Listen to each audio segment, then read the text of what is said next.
All right, welcome back to another episode of the BXR podcast. Today we have a special guest. We have Ice Cold Snake. We got our returning co-host Pop Q, and we have a tornado. And if you're wondering why we have a tornado, that's because Jared is probably currently being hit by one again. Because somehow, whenever we schedule a podcast, that man gets hit by a storm. So he just lives in a valley of storms or something at this point. I don't even know, but poor guy.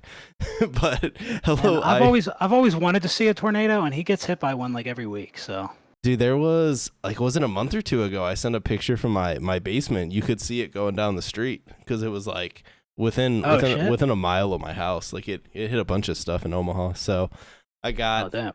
yeah, that's probably honestly the closest I've ever been to like seeing one because they hit Nebraska all the time. Obviously, Jared deals with them. I don't know. It's weird because like we both live in Nebraska. But that man is like constantly having like terrible storms. And I mean, we have storms here. It's not like we don't, but like, I don't know how a man that lives within like a couple hours of me constantly has like horrible storms that I don't have. Like, I don't know. They just hate his little town or something, but They're targeting him. I think they are. I think they might be. His town has like a big shamrock in the middle and it must like attract the storms. So that's his fault, honestly. So that's a misplay on their end. But yeah, so I grew up in Oklahoma. I got a bunch of family that's down there in Moore, Oklahoma, and like that place just gets hit all the time. So I've had family like in houses that have been hit, and now everyone's fine, thankfully. yeah. But like, I don't miss that. I'm so glad I moved out of there just for that reason alone. Yeah, it's funny because like I'm old, you know, I'm a 30-year-old boomer, but like I feel like my whole life I've never really, like, we always have like tornado warnings and stuff, but it wasn't until recently that it ever like affected anyone I knew, because that was the storm this year like actually took out houses in Omaha, and it like one of my coworkers like lost their house and stuff, and that was the first time it's ever been like relevant. Like they always say like, oh, tornado warning, and we're always like, yeah, whatever, dude, the sirens are going. But no, this was like the first time I think it was like the first time it actually hit Omaha in like a ton of years. But yeah, well, anyways, welcome Ice, welcome to the old pod. Thanks for joining us. Thanks for having me. Yeah, for sure. So we'll get in. We'll talk about all sorts of stuff. You've been playing some games and making some videos, but before we do have a very important question we ask all our guests, and that's we like to just get everyone's opinion on the state of modern Halo.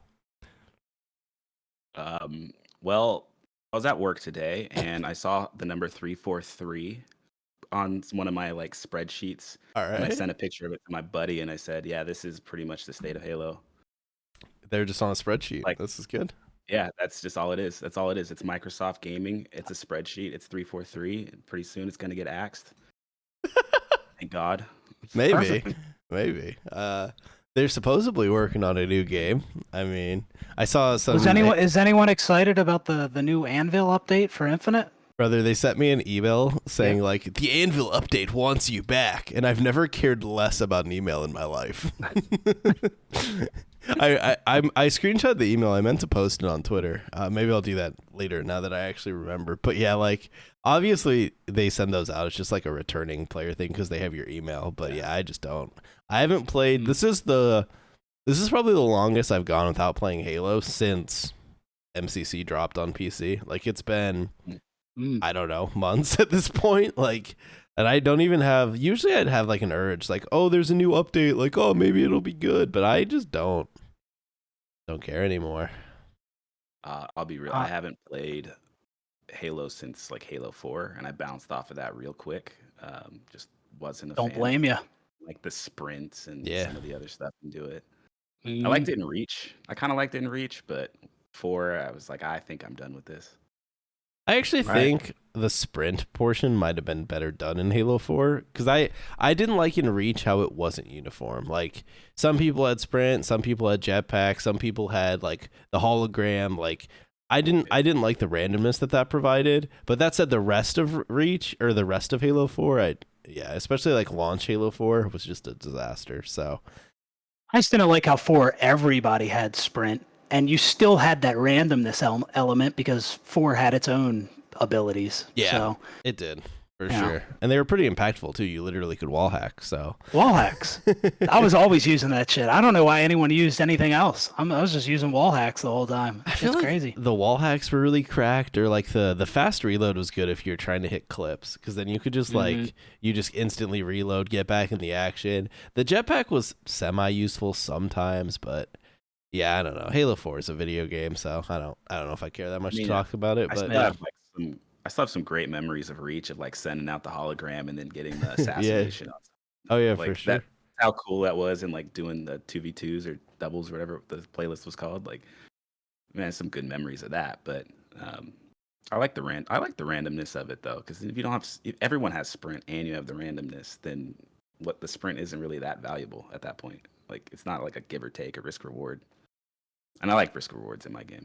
I feel that. I mean, I'm not. I think both of us would probably say that we preferred Halo without sprint. So like, I just prefer it isn't there. But yeah, I think if it is there, it should just be like I like when everyone has the same movement mechanics, and like the skill in the game comes from like map control or like pickups that you fight over, or just like knowledge of the game and whatnot, instead of like, oh, you spawned in like in Halo 4, or you spawned in with the DMR and it's currently better than the BR on launch. Well, you're winning today. So like I always disliked that portion of Halo 4 specifically, but then like Halo 5 obviously everyone had like uniform move sets, but you were just like cracked. Which I actually enjoyed Halo 5, but anyways, I did see Popke, I don't know if you saw this, but some people on Twitter have been pretty mad at the Halo YouTubers these days, dude. You should get in on the action. I was going to bring that up, I'm seeing some discourse about Halo on Twitter, but I'm just so disconnected from it right now. Like, I think my interest in Halo is at a new all-time low right now. I still play MCC occasionally. I hop on there, play some doubles. Hasn't been a great experience between not being able to find games and matching cheaters. It's pretty fucking rough. Yeah. But I'm just uninterested in Halo right now. No, I feel that, because even before I wasn't like actively playing every day, I was still like following all the news and stuff on Twitter, and like now I'll see like some drama come across my feed and I'm just like, yeah, I just don't care. But yeah, maybe they'll do something. But anyways, Ice, you're here to join us, so why don't you tell us a little bit about yourself? You make some YouTube videos, retrospectives. Yeah. You also play some weird games I've never heard of. Apparently. So Ice Cold Snake, I started making YouTube videos like back in August of last year, focusing on like Diablo 4 and action RPGs, and really forcing it, and learned that I am just not, those games are not for me, and I am not a creator for those types of games. But I learned that kind of the hard way. Thankfully, as I was making those videos, I had some people that are big creators in that community reach out to me and give me some advice. And as we started talking, I was reminiscing about this game called Tom Clancy's End War from the Xbox 360. Oh yeah, I remember that. I was one of the top 10 players on that game back in the day, until the server shut down in 2013. I hadn't even really thought about the game in the last decade until I was talking with them earlier this year. And so I set out to make a retrospective that was like from my perspective of what it was actually like, because most of the YouTube videos that I was finding on YouTube were about like people reviewing the game in 2019 or in 2021, and they were reviewing like the PC version, and they were being pretty negative about it. So honestly, the game isn't great, but it was like something I really loved. So I wanted to like give it that perspective, and sort of like what I like to say is my like value add, my like unique part of what I do for retrospectives is I like to really dive into the multiplayer and some of the like unwritten things, some of the things that the developers didn't intend. So I made a Gears of War retrospective recently, and in that video I went through like sniper battles and sniper montages and some of the glitches, talking about like doing the skydive glitch and the kung fu flip, and how like that all really led to why we really loved Gears of War. So that's sort of my niche, and I've recently, just within the last 2 months, made the pivot over to doing a lot more like Xbox 360 games. So excuse me, allergies have been killing me the last couple You're of days. good. So I just made a video on Battle Stations Midway, and I'm going to be doing a review and retrospective on the sequel, which is Battle Stations Pacific, here in a couple weeks. And I've got a whole stack of Tom Clancy games to get through, and some Gears of War games too. So that's my channel. No, that's fun, man. I used to play a lot of the Tom Clancy games back in the day: Ghost Recon, Rainbow Six, Splinter Cell. But I remember N-War. I never played it though. Oh, yep, I got that one as well. Actually, I think that Ghost Recon game, I think that was the first game I played on Xbox Live, and I have like a vivid memory of like meeting this dude on there, and he was my first Xbox Live friend. That was a long time ago. But N-War that you mentioned, I remember seeing that game, but I think I stayed away from it because what was the gameplay like exactly? It wasn't just like a first-person shooter, was it? Yeah, so here's the case for anyone who wants to actually get a visual on screen. It's a RTS, kind of like a real-time tactics game. So the camera follows in like third person above the units instead of the traditional like top-down RTS model. Okay. So it was like sort of in a middle ground between third-person shooter and strategy game, but so it really didn't appeal to either crowd too much. But those of us who are like really into it, we all like can identify that it just has like some of the best micro management like gameplay in terms of like you are having to micromanage your units to move forward and then move back so that their shields regen and then move them back in. Like your timings have to be pretty on it, and you just don't see that in a lot of other strategies games. And it still has like one of the most unique things about a strategy game that I'm just so surprised no other company has picked up on, or even Ubisoft, who made it, has tried to do again. I know strategies have kind of fallen off the wayside lately, but its like unique selling feature is that your units on the multiplayer, they would level up between missions or between matches. So you would want to keep them alive for mission after mission. Oh, okay. And then if someone killed them off, then they would actually lose all of their rank. So you could have a tank that's with you for like 50 missions or 50 matches online.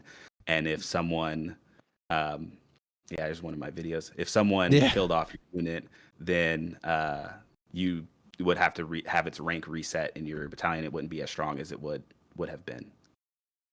Okay. Yeah, I think that's why I kind of stayed away from it back in the day, because I wasn't really into those like RTS strategy type games.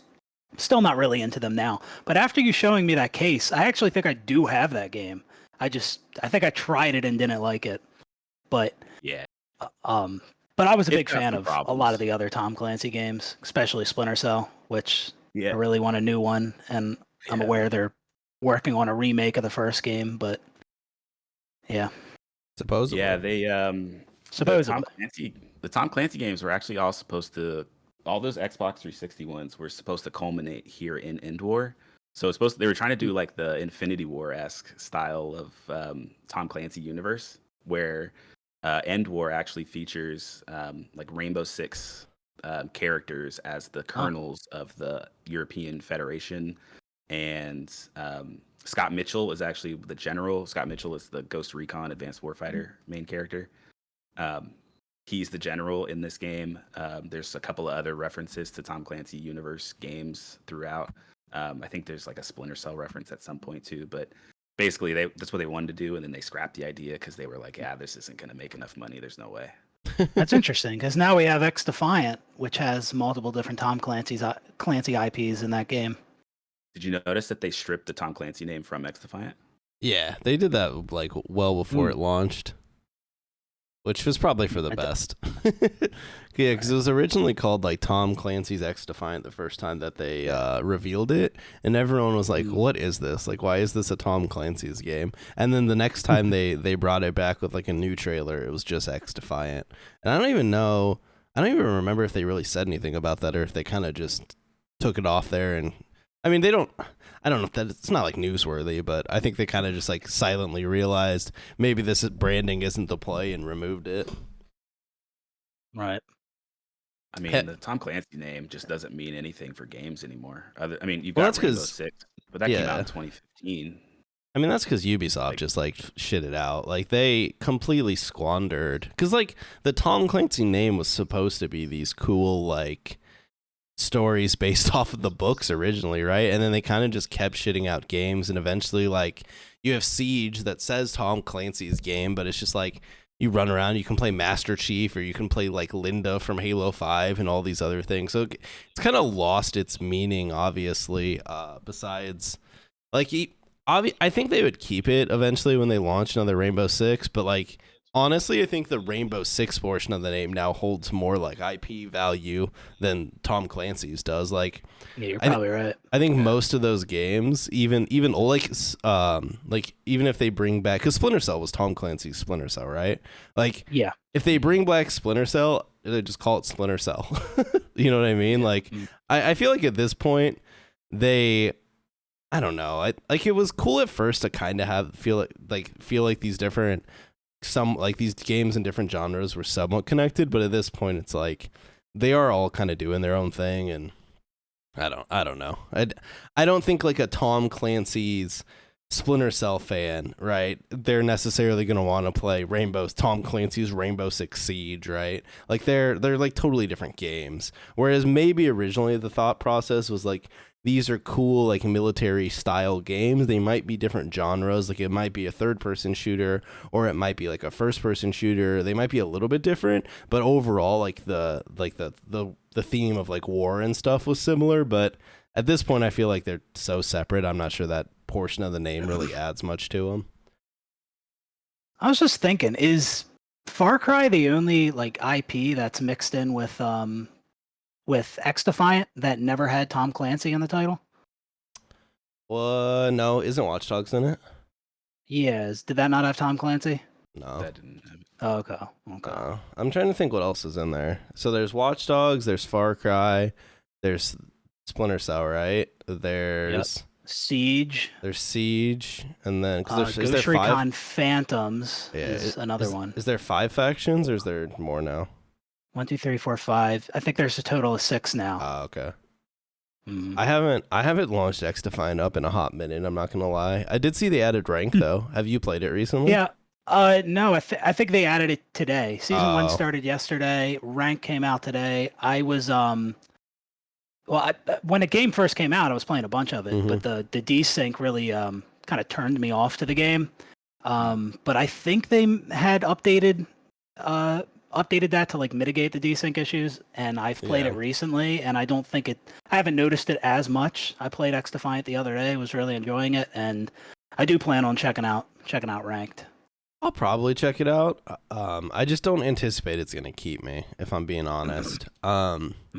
But I do want to check it out. Wrapping kind of back to End War. This isn't actually anything End War related, but there was this random 360 game, and it's not really like End War, especially like watching your video and stuff. But there was this third person. Oh, the outfit. Yeah, the outfit, dude. There was this third person. Oh, the game. outfit. I loved this game as a kid, dude. But you could spawn in. I hated it. No, this game was great, dude. You could spawn in like all these different like pieces, I think my Xbox 360 still has the demo for this installed. That's great. You should keep that. That's golden. I remember trying to play this online and it was already dead. So I played the campaign and I played like local multiplayer with like my friend down the street, and that was about it. But I legitimately actually enjoyed the game.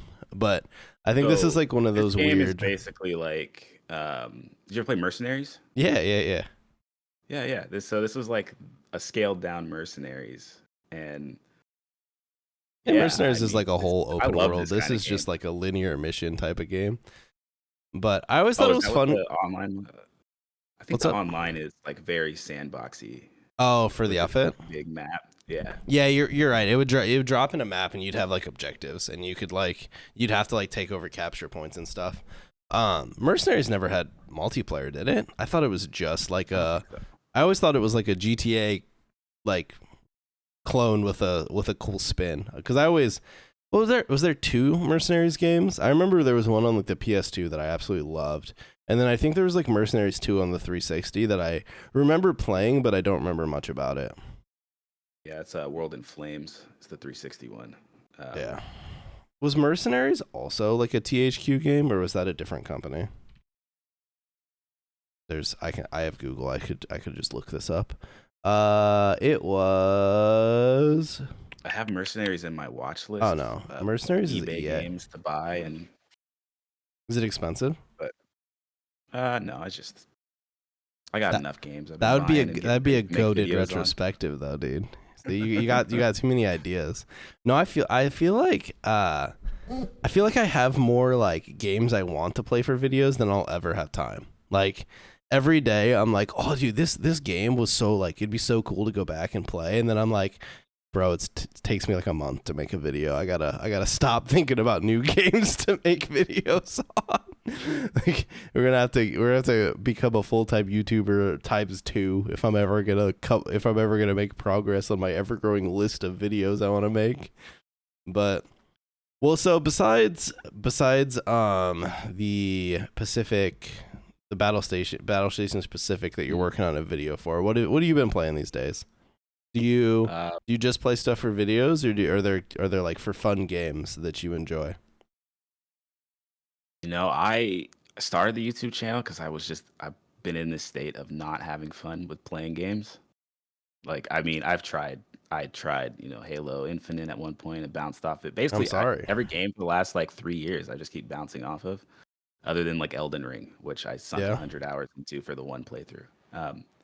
So now I'm kind of just in this mode of like playing games for the videos, but it's helping me like push past those barriers that I would have normally bounced off of. And Yeah. I'm actually like enjoying myself as I'm playing them now. And then going through this like recapping in my own mind of like this is what I just did, and like documenting it is like really helping me like kind of re-enjoy gaming again. So do you think? So like right, go ahead. I was gonna say, do you think it's like the state of modern games that you've kind of fallen off a lot of games recently, or is it just kind of like as you have grown it over time, like your kind of mindset going into games? Like I'm not saying Halo Infinite's a great game, but going into games like Infinite and stuff, you just didn't like have the same kind of motivations you would have back in the day? Yeah, I mean, I am definitely not someone. I don't like these games that are like, once they say 60 hours, I'm like, okay, that's perfect. That's a fine length, like, because that's a month or two for me to beat that game. Really. Yeah. But once we start getting into these, like everything's an open world sandbox. Like every game is starting to feel so much of the same, because even if you've got different spins, you've got different genres, like these open world games with map markers and checkpoints and some AI squad mates that you find here and there, like Yeah. I'm just kind of over it. And I just kind of like being able to right now. That's what I've liked about the 360 games I'm going back to, is like I can pick up a game and play it for a weekend, or 5 days or something like that, and I can be done with the game, and then I can go on and make the video, and then 5 days later start the next one, do the same thing. Yeah. I'm not sure if this is exactly what you're saying, but I've also never really been a fan of those open world games with different side missions and stuff like that, different quests. I prefer a more like linear campaign. Yeah. So I've always been that way. I've never the open world stuff never really has appealed to me that much. I love a good solid like 8 to 20 hour game, like something you can sit down, it's fairly streamlined, and you kind of just enjoy the experience, and then you're done. Like I don't really care if it has replay value. I don't care if it had like 700 side quests for me to do, or like a shit ton of collectibles. Like I kind of just enjoy like a good first playthrough, and then I kind of rock through it, and then usually I'm pretty set on games. So usually like a lot of those longer games, I don't even start them, because I'm just like I'm never gonna finish this, so like why even bother? That said, recently, I mean, I did pick up games like Elden Ring, and I tried Starfield and like Baldur's Gate, and I didn't finish any of those, but I do try them sometimes when they're like not so much for Starfield, but if they're like really good games, I'll still give them a try just to kind of like get a feel for it. But usually I go in knowing like, yeah, I'm probably never gonna finish this. But yeah. Right. That's like Tears of the Kingdom. I know I would love that game, but at the same time, like just know that I would start it and then stop playing it because it'd just be so much to do, and there's like there's tons of replayability to it, but um, going in and having to do these systems where you're creating things and then going like I just want a streamlined experience these days. I mean, call me a boomer because of it, but I like a nice, straightforward, streamlined experience these days. No, I feel that. Isn't that another game you didn't finish, Rash? Which one? Zelda, Tears of the Kingdom, I or bought. Breath of the Wild? All right. When Tears of the Kingdom came out, I had never played Breath of the Wild, right? So I thought, all right, I'm gonna buy Breath of the Wild. I'm gonna beat Breath of the Wild, and then I'll play Tears of the Kingdom, right? Get the full experience. Well, I don't know why, but I bought both of them at the same time. I never beat Breath of the Wild. So Tears of the Kingdom like still just has the plastic wrapping on it. So I would say I'll get there someday, but I'm gonna be honest, I'm probably lying to myself by saying that. So you know, I whenever I buy a Switch game, I always think I'm like, oh, this will be fun to play in my free time, and then I just never I never launch my Switch unless I'm playing games like with my kid, because like we'll play like Mario Party or like Mario Kart. But anytime I have like a single player game for the Switch, I just never bother, or like I never finish it. But right. So are there any modern like games that you're excited for like in the upcoming future? Ice, did you watch any of like the recent showcases? Yeah, I mean, I'm excited for E-Day. I really liked Gears of War. So I've only played the first trilogy of Gears of War. I never played any of the games that came after because Judgment just came out at a weird time on the 360's lifespan. It was like right at the end, Really wasn't it? Yeah. Came out in March of 2013. So it was like just a weird timing for that one. And then I never had Xbox One, and I didn't even have much of a good gaming PC for a while until a couple years ago. So I just skipped Gears 4, Gears 5, but I like E-Day. I like the lore around Emergence Day, and so I was excited for that one when they announced it. For no reason other than I just like the lore around Locust burst from the ground and no one's expecting it, and they kill billions within a day. Yeah, that's all the lore I need to know. It'll be interesting to go back to like fighting the Locust, like popping out of the ground, because like, I mean, I'm trying to remember, like it's been a while since I played 4 and 5, but I don't really remember how they pop up. But like in 3, they're either like already there or they just like, I guess they kind of jump out of the sand sometimes, and I was always confused how they were yeeting out of the sand like 20 feet I think you get air. I think you get an answer to that in Gears 5. Oh, okay. I saw yeah, I'm pretty sure you do. I need Cliffy to watch. B mentioned that in an interview. I need to watch like the 8-hour lore breakdown of Gears to get ready for E-Day, dude. I'm pretty excited about E-Day as well. Like at first, like I was hoping for a Gears 6 announcement. I know that a lot of people weren't because they didn't like the direction of 4 and 5. But Gears of War is like one of, I think, 2 franchises where I've played every mainline campaign, the other franchise being Halo. And Gears 5 came out in 2019. Campaign ended on a bit of a cliffhanger. And so I was hoping for, and it's been a while since we got another Gears announcement. And then here we finally get a new Gears announcement. And I don't get to continue that story that left off in 2019. So I was kind of bummed about that. That being said, I do think Gears of War E-Day is the better way to bring Gears of War back, and I am still really excited about this. And I'm not even kidding you. I've watched that E-Day trailer about 40 times. I am a sucker for a good trailer, and I don't know, that trailer just did it for me. It was even kind of emotional. I mean, I saw other people tearing up watching it. I've never even been a huge Gears of War player, but I'm pretty excited about E-Day. I'm also super excited about it because it'll just be fun to go back. Like I love, like, even though I've played the modern Gears games, I definitely have much more of like an attachment to that, like to Dom and Marcus and like whoever else that we're gonna run into in that game, because I don't totally know yet.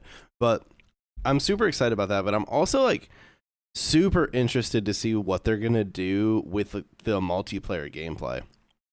Right. Because I feel like not that every game like has to be massive or anything like that, but if they want it to be bigger than like Gears 4 and 5, I feel like they have to do something different. Like standard Gears style multiplayer will just fall off again. I feel like that standard wall bouncing Nasher fest that is like modern Gears, like that's super fun for people into Gears, but anyone that's like a bit more casual or just doesn't really care much about like modern Gears gameplay, like you just kind of see that and you're like, yeah, no, I'm good. Like you load into a lobby and some dude is bouncing off walls, you're like, yeah, all right. I mean, they could kind of nerf the wall bouncing. The wall bouncing wasn't as fast in certain Call of Duty games, but it is a Gears of War game, so I think it needs to have multiplayer. You're going to piss off a lot of fans. So I think to capture additional fans, I think it needs to do something else alongside that. That's what I was getting at. I don't. Yeah. They shouldn't like the core Gears multiplayer should still exist. I'm just curious if they're gonna do anything else. Because if it's just that core multiplayer, I think it'll just be like Gears 5, where like the Gears players play it, and after like a month or two, it's kind of just the Gears guys again. I feel like the Gears IP has the opportunity to try some pretty cool stuff. I mean, obviously they've had Horde forever, so like, what if they tried to mix Horde in a PvP mode? You could end up with something like pretty cool there. I feel like there's a lot of opportunity. Oh yeah. I still haven't played Overrun. I don't even know what that is. What game is that in? It's in Judgment, which I think is the problem. So I think maybe Overrun was the key, but like Judgment was so bad that I remember seeing a post that like within a couple of months, Judgment's multiplayer was like completely dead. So. And that could have been a lot of things. Obviously, like, the timing of Judgment was really bad, like you said. But also, Judgment is just a weird game. Like, if you launch it up, the control set by default is completely different than every other Gears game. There's no locust in the multiplayer. It's just, like, COG versus COG. You also, like, you spawn, like, the control sets. I just got it mail yesterday, so I've never played it. You got to launch it up. You can, like... The multiplayer servers still exist, but it's hard to find a match. But I found one like a month or two ago. But it also has bots, so I think you could just load up a local game. But you'll notice, like, instead of using the D-pad to switch weapons, right, Y is the default switching weapons button. And instead of, like, switching manually to a grenade, you can just throw grenades by default with, like, right bumper. So it's a lot more like playing COD, right? And instead of being grounded where, like, you know how in Gears, if there's, like, a big ledge, you just can't do anything, right? In Judgment, you can just yeet off that. Like, you can just literally drop off of it, like, down to lower levels. You'll take fall damage if you fall too far. There's no... I'm not 100% sure, but I think the down system is pretty much gone. Like, you just pop people. I think it is. Yeah, they just they just die. So it is an interesting take on a Gears of War game. So I'll be interested to hear, like, I've heard the campaign can be like hit or miss on whether people like it, but I'll be interested if you try the multiplayer at all, what you kind of think. Okay. But I also need to play the campaign because that's the one Gears campaign that I haven't played at all is Judgment. So, what about Tactics? All right, calm down. and have you read the books? No, that's not what we're talking Gears about fan. here. I played Gears Pop though. Did you play Gears Pop? I did not. Yeah, so get shit on. I do know what that is. I was a Gears Pop grinder. That shit was so fun. It was like playing is it Clash Royale? It was like playing Clash Royale but with little Gears characters, dude. It was so cute. You'd have like a little Marcus and he'd be like shooting people. It was great. And by it was great, I mean it wasn't really that great, but I did play it for like a week or two. I remember that while you were on the toilet. I think I played it at work, so yeah, same thing. Perfect. in my cubicle playing Gears Pop. But they didn't hear that, so I'm a hard worker. I also wanted to say, like, hopefully Gears of War E-Day even has multiplayer. I don't know if you saw, but I saw this tweet pointing out, like, a couple weeks ago or months ago, that on the Steam page for Gears E-Day, some of the, like, everything related to PvP was taken off of the Gears page for E-Day. So, I mean, I'm hoping it has multiplayer. Again, I've never been a huge fan of Gears multiplayer, but I think that's kind of a miss if they don't have multiplayer. Yeah, I saw that, and that would be a bummer. And I think the biggest for me, if it was a true like, let's imagine it was more of a spin-off, right? Where you knew you're going to get Gears E-Day, and then a year or two later, you'd get a true Gears 6. I'd be like, all right, focus on the campaign, just a cool experience, get people kind of back into the Gears world, and then you drop Gears 6. But the problem is, I think we know that this is just like the next full game, right? So if they don't drop it with multiplayer, either Gears multiplayer is just gone for good, or you're not going to see it again until Gears 6. And based on time frames here, man, that's like 7 years down the line. Right. And I mean, like, it'd be different if this was coming out like a year or two after Gears 5, but it's been since 2019. Yeah, so, exactly. Yeah. At this point, a game like this, after this much time, people wanted to have multiplayer. And another thing I was wondering about E-Day, since it's a prequel, how true are they going to stay to the lore? Like, is there going to be a bunch of weapons that were in later Gears games that aren't going to be present in Gears E-Day? I hope they do that. I prefer they stay true to the lore. I'm not like a huge fan of like how in Halo Reach, which is a prequel to Halo CE, there's all these enemies and weapons and stuff and vehicles that weren't present in CE. So I hope they stay true to lore, but I don't know if they will. Huh? I think in Reach, I think they wrote that one off as like this is the planet where they're doing all the research and tech and stuff, so it never made it off the planet. I think there's some type of mental gymnastics explanation for that, but it's just silly. Yeah, so I'm curious to see what they'll do with E-Day. I feel like that's actually E-Day, though. I feel like they've already Gears already has like a lot of the weapons are version 2s or version 3s of something, even by like Gears 2 and Gears 3. So I feel like they have that. Like they can just be like, oh, this is an old version. I mean, how many versions of Hammerburst do we have? Dude, it changes in every fucking game. It's not even a burst weapon by the second game. So it's like, why are you calling it Hammerburst? Yeah, but then randomly in the later games it comes, but they have the classic Hammerburst, so there is a burst version again. But yeah, it goes burst weapon, then single shot weapon, then single shot weapon with a weird ADS mechanic. And then I think I don't know what it is in Judgment, but then like either 4 or 5, it's still single shot, but there's also a burst variant. So yeah, there's some funky stuff going on, but I feel like that's actually it's a weird consideration that games have to go through when they do a prequel versus when a movie does it. Because like when a movie does a prequel, you just include whatever makes lore sense. And obviously sometimes movies fuck that up too. But in a game, people are expecting like, you're expecting the new game to still have more than the old game. But that logically doesn't make sense if lore-wise you've added all these mechanics due to like the evolution of the series. But now you're making a game that's before all those and you're like, hey, they're still here. But yeah, it's that is true. It's a delicate balance because obviously the game still needs to be fun. Like if Gears E-Day came out and it just had like the standard weapons, technically like less weapons, right, than the original Gears. Although I think lore-wise the Retro Lancer should be there, so you'd at least have that was in the trailer. Yeah. So I think technically you might not have the real answer, right? That's like later on. That's what people were saying, but then I saw people say technically it was in a prototype stage during Emergence Day, so maybe we'll see that version of it. I don't know.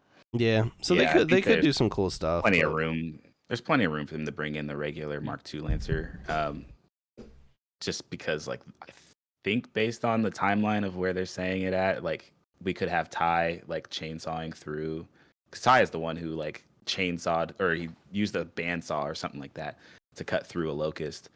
So I think we'll probably end up with a reference to that in E-Day so that they can fit in. It's going to be one of those ones where they do the gymnastics to fit it in. Yeah.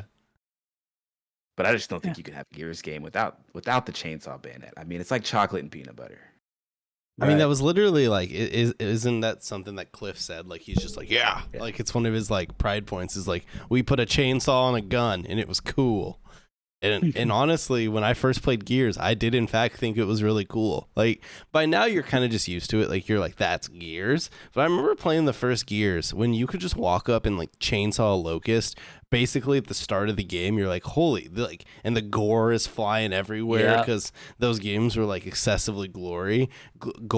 And it was so cool, especially at the time, being obviously a lot younger than I am now. And I feel like back then too, I mean, some games were gory. It's not like none of them existed, but it was definitely on the rarer side to have a game have like that much gore just right in your face. But yeah. Well, is there much else besides E-Day these days, Ice, that you're excited for? I mean, that trailer for Doom Dark Ages. Dude, that one looks killer. sick. The fact that they're bringing back the like projectile-based enemy attacks, that's got me. Like, that's gonna make it such more of a rhythm game. So, which Doom games have you played? Have you played all of them? Well, not Doom 3, but I've played. All right. Have you played Doom 3? I have played all. Yeah. I have not. I've watched somebody play it recently. Dude, I'm like torn on Doom 3, man. Because like on one hand, I mean, I went into it knowing it was like the weird stepchild of Doom. Like I knew what I was getting myself into.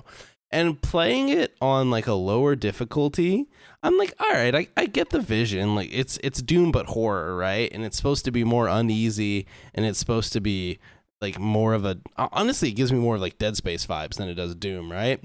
But then you crank the difficulty, and I've never hated a game more in my life. So I'm like torn. I think it's like clouding my view because I want to be like, fuck Doom 3, dog shit game, terrible game design. And then I have to remember like, all right, I gotta step it back. I was playing it on the bullshit difficulty that probably wasn't ever play tested. So like the game, it's an all right game. I think it's a Doom game worth playing, but it's definitely like, whereas Doom 2016 is like one of my favorite games of all time, Doom 3 would not even approach anywhere near that list. But I'd still say like I don't regret playing Doom 3. Like it's an all right game.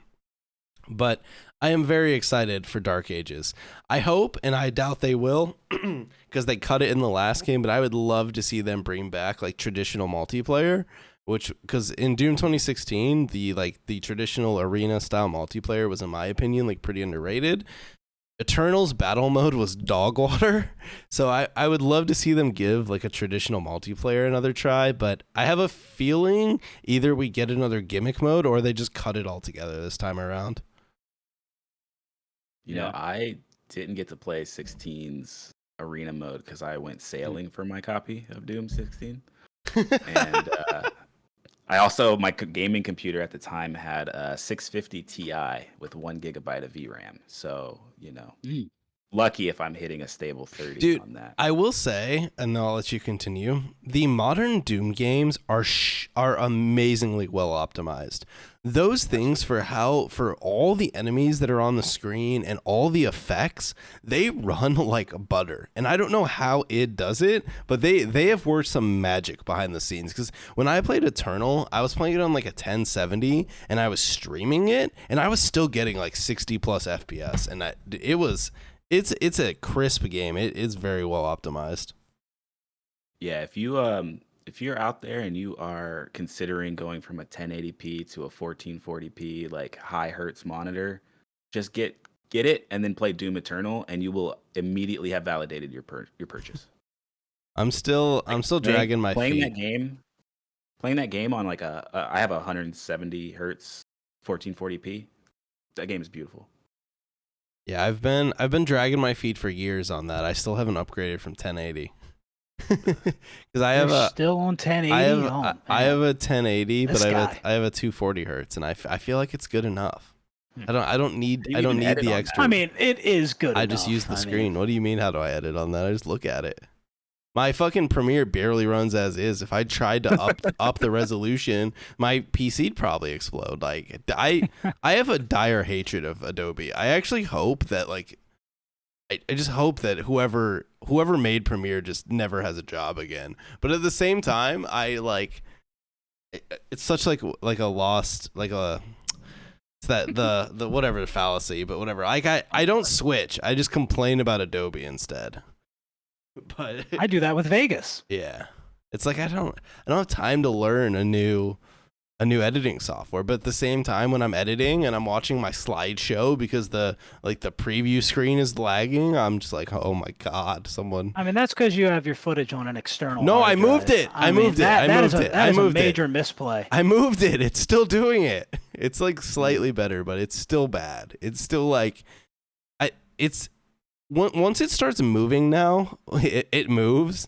But if I ever stop it to like type on a Word doc or like click off the screen, I then have like a 10-second lag before it'll start playing again. That's got to be a setting because it's the same thing for me on Vegas, and there's a setting for that. Oh, is it really? So that it keeps everything loaded in the background when you click off. Yeah. Oh, your render cache. Okay. All right. I gotta do some searching then, because it slows me down so much because like I'm trying to like type a script, but I'm also trying to watch scroll through my playthrough, and I'm like taking notes and all this stuff. But then if you leave it running, it'll keep playing while you take notes. But if I hit pause and then I take notes and click back, then I have to wait. Yeah, that's infuriating. Yeah. Excuse me. Okay, it's coming again. I use DaVinci Resolve. Yeah. I hear that's the play. I hear that's what people say, but I launched it once and I was overwhelmed, and then I closed it. Yeah, it's I think I'm lucky because I had never made a video until I made my first one using Resolve. So I think technically, if we want to go back to it, I had made like some guitar cover videos that I edited on a different channel, like a decade ago. So like I don't really count it. So like I know my way around it enough. But my complaint with Resolve is just how you can't like break out the panels. So everything is tucked in the window. You can't just be like, okay. I see I what want you're to take saying. my inspector and put it over here, or I want to take my preview monitor and move it up and make it this size. It like has to be up in the one spot. I will say, I've never thought to do that. Like all my Premiere stuff is always just slammed in the one window, and then I just like complain that some of the windows are too small. You have like the most customizable. Yeah, and I don't customize it at all. Mine looks like the default Premiere. You launch it up, and it looks like you launched it up for the first time. Sometimes I accidentally move things, and I get really tilted. See, that's why you can survive on 1080 is what I'm hearing. I pretty much. I just despise editing software. So the less amount of time that I have to look at it, the better. So I have a dire hatred of it. But my first videos I edited on some program called like Hit Film, and it was just some free editing software, and it was atrocious. It doesn't have multiple audio tracks. So like you can only have one audio track. Or like you could have multiple, but you know, like an OBS recording will record you can have like multiple tracks recorded. Yeah, the Hit Film just didn't have the capability to deal with that. So if you recorded something out of OBS with multiple tracks, it would only put the first one there. And then if you wanted like the second or the third one, you'd have to like drag the file into Audacity and like export the third track. It was yeah, I did that once, and then I realized, like, yeah, never again will I be doing this. God, but that's terrible. Yeah, I think technically you could buy the like the advanced version of Hit Film, and then it had that capability. But I was like, if I'm gonna pay for editing software, I'll just get a better one. They paywalled an extra audio track. Yeah, they were really getting you good. But I respect it. I mean, yeah, that's fair. Well, PopQ, what have you been playing lately? X-Defiant and Halo. Like I mentioned earlier, my experience on Halo hasn't been great. MCC is just pretty dead with the playlist that I play and at the time I play them. And I've also been playing X-Defiant, which has been pretty fun. Got to try out Ranked. But, you know, in addition to like E-Day, there are some games that I am actually interested in. And I don't think I know I wasn't on a podcast since the last Xbox Game Showcase. But that showcase was... that was the best showcase I've seen in a long time. I see some people acting like it wasn't that great. I don't know what showcases they were watching that were so incredible. But there were multiple games at this one that I was interested in. And like usually there's maybe one game at these showcases that I think doesn't look terrible. But you had Doom, you had Gears, Perfect Dark, Stalker 2. I'm interested in Black Ops 6, Metal Gear Solid 3 remake. I mean, that's 6 games right there that I'm interested in. So, yeah, I did enjoy that showcase. No, the Gears Gears, the Xbox showcase was fire. I mean, yeah, Doom, Gears, Perfect Dark. Like I'm excited that still exists. There was a whole bunch of stuff in there that I was excited about. It was honestly since I've paid attention to Xbox showcases, it's the best one in years. Like it's the first time where I felt actual like excitement for the Xbox brand, which probably for the best because they need. You didn't mention it, but the Indiana Jones game. I mean, I'll probably check it out. It'll be on Game Pass, but I don't know. I don't know if I'm really that excited about that one. But I'm very interested to see if it's just gonna feel like weird off-brand Uncharted, or if it's gonna have its own feel to it. Because obviously it's first person instead of third person. But I mean, maybe some of the platforming sections, like when you're like climbing up on stuff in first person, seemed less enjoyable than climbing in third person. So I don't know. We'll see. Could be a good game. But yeah, I don't know if there's too much this year from Xbox I'm excited for. I feel like most of it's out a bit. Well, yeah, so something you said at the beginning of this pop key was people were saying like that they weren't that hyped about the showcase. I'm excited about the games. I wasn't excited about the fact that we've basically got almost no release dates or even release date windows in the showcase. Yep. I feel like they really brushed that under the rug because I think over the last couple of years they've been saying like, oh, here are all these games that are going to come out within the next year or 2 years, and then they didn't deliver on it.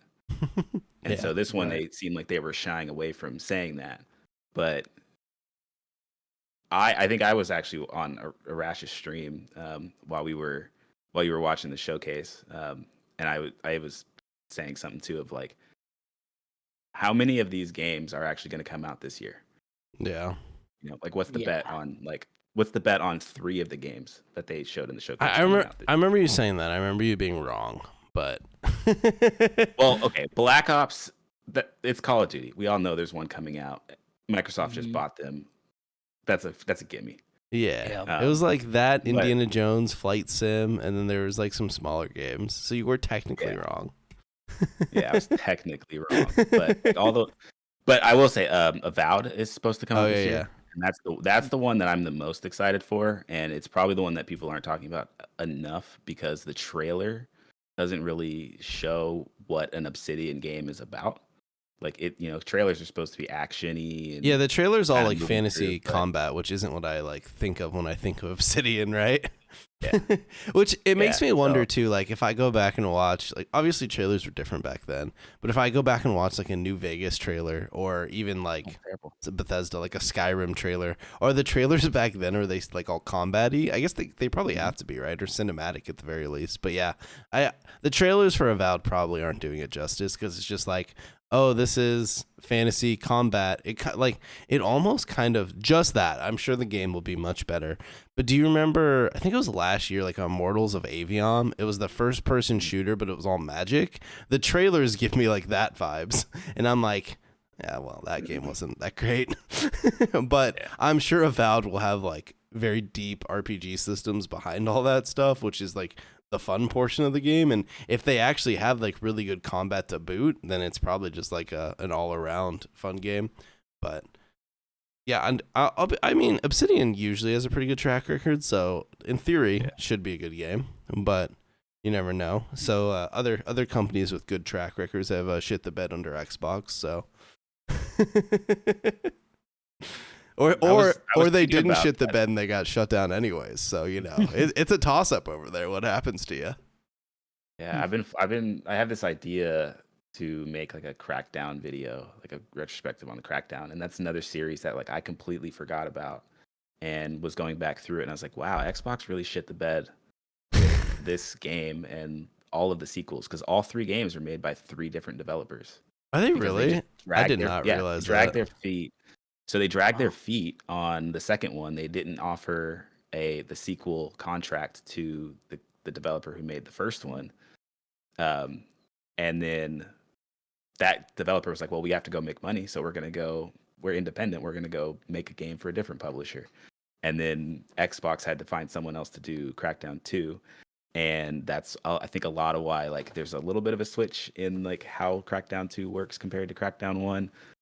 Doesn't quite realize the vision, and it's actually shorter. Like Crackdown 2 is like 5 hours shorter or something like that, which it's a sandbox game. Like you're not really gonna feel that, to be honest. Yeah. Then Crackdown 3 took like, Crackdown 3 didn't come out until 2019. And yeah, that game was in dead hell forever, but yeah. All right. But you got to remember, they announced that. They talked about that as like one of the launch exclusives for Xbox One. Yeah, so I was just curious. I did not realize they were made by different companies. So the first one was made by Real Time Worlds, who then left and made APB, All Points Bulletin, and then just never made another game. So I'm assuming. Well, that's not a shock because I've never heard of that game. So yeah. I couldn't even, looking at this case, I couldn't even tell you what it is. And then Crackdown 2 was made by Ruffian Games, which eventually got acquired by Rockstar, it looks like. Mm-hmm. So who knows what they're working on these days. It looks like they made, I don't know, some weird shit and then never made another like true game again. So Crackdown is the killer of developers. Does Sumo Digital, the people who made Crackdown 3, do they still exist? Oh, they do. They've made they made some weird iOS game in 2020 called Spider, and it doesn't have a Wikipedia page, so that's how you know it must have been a banger. It looks like they've become like a support studio. Mm-hmm. But no, yeah, that's kind of crazy. I did not realize that about Crackdown, because I remember really enjoying the first one. I thought the second one was all right. I remember there's like weird section of Crackdown 2 where you just start fighting a bunch of zombies, and I was like, all right, we're just shoehorning this into every game now, huh? Yeah, it's definitely like a good snapshot of that era. It's a sandbox game that's like designed around collecting orbs to level up. It's got like pretty good multiplayer. It's like the most fun part about it is just running around with your friends causing all kinds of destruction. And then there's zombies. Yeah, as there should be within everything. As there should be, yeah. Yeah. I remember that. I remember the second one because I remember when the game came out, I was so excited for it. I can actually remember like it came out in like August because it was right before school started. It was like in the summer.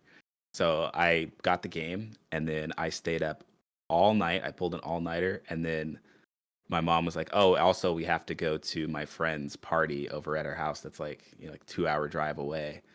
So didn't let me sleep in the car, by the way. My mom would not let me fall asleep in the car because she said that if I'm going to pull an all-nighter, that I have to then stay up.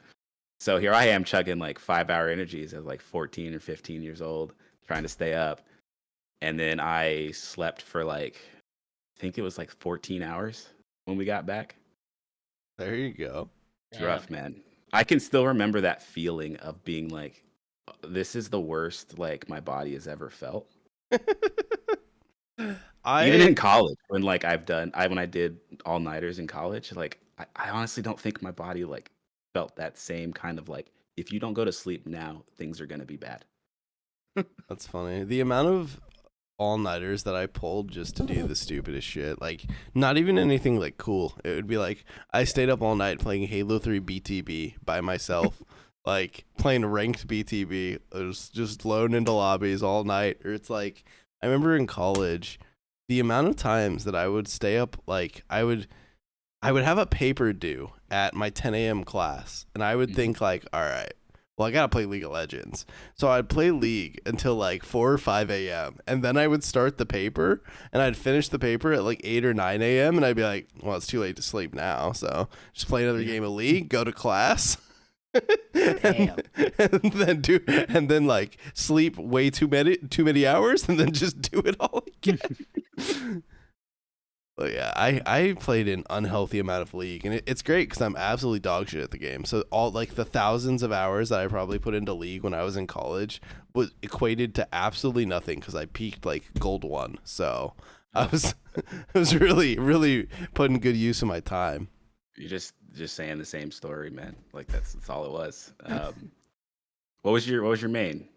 Well, for the longest time, I used to play like Katarina mid, and then they changed her at one point. I kind of stopped playing her, but Yeah. usually I just play mid for the longest time.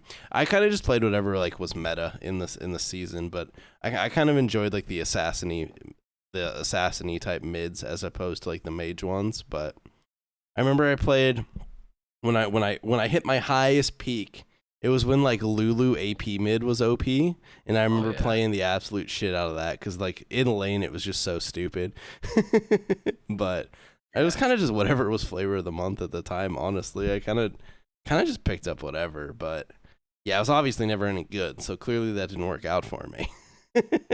Yeah, I was a bot lane main, so I did like a lot of thresh. I had one of my buddies actually bought me one of those thresh statues, and I had that on my desk for a while until I moved and it broke on me. Oh no. But yeah, I was like I play a lot of thresh, Jinx, Ashe, like that style. Yeah. I remember when Braum came out, and like me and my buddy would just duo with Braum Lucian combo, and that thing just stomped lanes. And then I hit gold 1, and then I just fell, and then. I don't think I've played Summoner's Rift since like maybe 2017. Yeah. Like I at least cut that, and I just play ARAMs like every few weeks with the boys. Oh yeah? With the boys. I mean, it's been like a year or two now, so I've played more recently, but I was really bad, and I would play like a couple games and then just like not launch it again. But no, my distinct memory was I remember it was like I can't remember what season, but I had grinded all the way up to gold 1, and I was doing my placements for plat, and I remember I went 0-3, and I didn't play the game for like 2 months after. And it was after that I never really like got back into it again. It would just be like an occasional thing until eventually I just like kind of stopped playing. It demoralized me, dude. It was the end. That game validates that gaming is an addiction. Yeah, no, I feel the amount the more of shame you feel, the more you will engage with it. The amount of like 2 or 3 a.m. fucking arguments I'd get in on text chat with randoms, just flaming them for like feeding in lane. Just a great time, great use of my time. Sometimes I think back, like, what if instead of spending like literally nights on end playing League, I had just started my YouTube channel? Like, yeah, I wonder where it. Obviously, you can't do that like too much because who knows? You're a different person. Like, I hate thinking like that. Yeah. I hate it. I mean, honestly, if you would have started your channel like making YouTube videos, like if you go back far enough, I mean, it was pretty much a guarantee that you would have made it. You know, if you started way back then and you were consistent with it. Because I mean, look at the kind of content people were making back then, just like commentaries over gameplay. If you were consistent back then, I mean, I think it's like a 90% chance it would have worked out if you go back far enough. Yeah, but then you also have the thing like, would you have adapted, right? Because like that style of just doing commentaries over gameplay, like all those COD creators, kind of the ones that didn't adapt completely fell off, right? So it'd be like, would old me have realized like, oh, I'm riding a wave, but I have to improve, or would I have just like been like, oh yeah, I love making Halo 4 live commentaries? Although I doubt that would have been what I sunk my ship in, but like. Yeah, I don't know. It's like an interesting thought, but then again, it's like, well, I didn't do it, so it's not really worth that much mental capacity. Right. But yeah, well, I see you're a relatively newer YouTuber. You've started recently. Yeah. What are some tips you would give someone who wants to start a YouTube channel? The best advice I got from someone a couple of months ago, before I was making the indoor video, and I was like really in a area of self-doubt. He just said, just remind yourself and repeat after me. Nobody fucking cares. If you make a bad video, if you don't make a video, or if you don't make any video, no one's gonna care. Yeah. Because there's a constant stream of YouTube that's out there that people will churn out. So don't do it to be like worried about disappointing anyone. Just make the video that like doesn't disappoint you. Just make the video put it out there, then go to the next one. Yeah. No, I feel like that's one of the hardest thing for people. I mean, even like YouTubers that have been doing it for a while, is you want to make this perfect video that's like, it's the best video you've ever made, but you kind of reach a point where it's like, you kind of just have to put things out and see how it does and kind of learn from that and just move on to the next one. Because if you spend all those hours kind of like getting stuck basically, then you just never put anything out. And obviously if you never put anything out, of course no one's gonna care, right? Exactly. And I can give like an example over the last month where, I put out my indoor video at the end of April, and it had like 300 views after 3 days, and I was like ready to quit like YouTube at that point. I had sunk like I had been writing the video for somewhere like 3 months, because I was really just doing all the research, and I was making sure that it had the proper flow, and I put all this effort into it, and then I edited it for 6 weeks, and which is a long time, especially like to spend 6 weeks on a video is just a long time. For sure. But I even took a break in the middle of editing to make another video that still only has like 200 views on it, which, further helped make me a little bit more demoralized. But then I finished. So I made the indoor video, and I put it out, and it was definitely one of those where I was like, man, let's just call it done. Like I know there's like this spot, and this spot I can make perfect, but I was getting so much to the point where it's like, let me just put this out, because we're already at the point where this is a 30-minute video. No one, like a couple of spots here and there, they might hear it, but they might just let it go because you've got 28 other minutes of content that they're engaging with. But that video had 300 views after 3 days, and I felt pretty demoralized. And most of that came from a Discord that I sent it to. And then by the end of the weekend, it had 30,000. Damn. So now it's at 130,000. It's been exactly 2 months since I put that out. Wasn't expecting any of this at all. So I went from 200 subs to now 1,600 subs. Had some pretty good stuff, but I was following that up with, what's my next retrospective? I really wanted to make more of that style of like going over all of the like all the multiplayer and like, all that stuff. So I made a Gears of War retrospective, and I made sure I had to get it done before the Xbox showcase, just in case they announced anything related to Gears. So I worked for I basically pumped that whole video out in like 2 weeks, from start of writing all the way through to publish. 30 minutes. I worked. It was like 3 hours every night. Basically, I was staying up late, losing some sleep. I also have a young daughter, so I was also losing sleep from that. So lots of sleep went into this thing, and that video still only has 600 views. So I put all this effort, this work into it. It's a little demoralizing to have that. But then what did I do? 2 weeks later, I followed up with this video on Battle Stations Midway, just because I was like, oh, I like this game. Let me just make another video. That's just work on it. Just make the video, see what happens. Put it out there. I don't really care if I get that many views. That video, it's been 2 weeks, and it's got 15,000, or I think I just saw it as 18,000. And it's just like, no matter how much you get demoralized by this stuff, like, sometimes you're just going to hit the algorithm. Sometimes people are going to find your videos. Sometimes they're not. Like, you just got to go out there. You got to make the thing that makes you feel good. And if you make the thing that makes you feel good, then you've put yourself out there. And if people vibe with that, then they will find it, and it will find its audience. And then you go on and you do it again. Yeah, YouTube's it's a weird, the algorithm's a weird beast, because it's like the amount of videos that I've put out that I thought would do decent that like totally flopped, versus like videos that I'm like, yeah, whatever, just put it out, and then it ends up kind of popping off is kind of insane. Though these days, with how like little videos I put out, I have less of those like, oh, I just threw this one together and it did really well. But it's funny because that you with your Gears video, I had like the same thought process, because I was working on a Gears 3 video at the time, and I was like, well, I have to have it out before the showcase. And I think it actually did benefit my video, because I remember I put it out and I was watching the analytics. I put it out in the morning, and like the first hour, it gets whatever views, and then the second hour it like had less, and by the third or fourth hour it had like flopped. I was like, fuck, like this video took forever, right? But then the showcase started.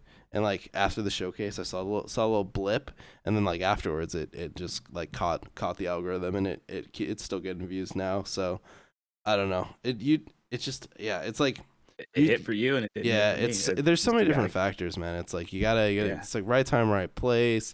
The video has to be like entertaining. The thumbnail has to catch people. The title has to catch people. Like so many factors going into like what can make a YouTube video do well. It's so hard to analyze all that stuff that I think a lot of it just comes down to, especially if you're not like doing this as a full-time job. Just make videos you enjoy that you think are good and that you'd probably watch, and like just put them out and see what happens. Obviously, if something does really well and you want to like re-engage that same style of video or that same topic, then do that.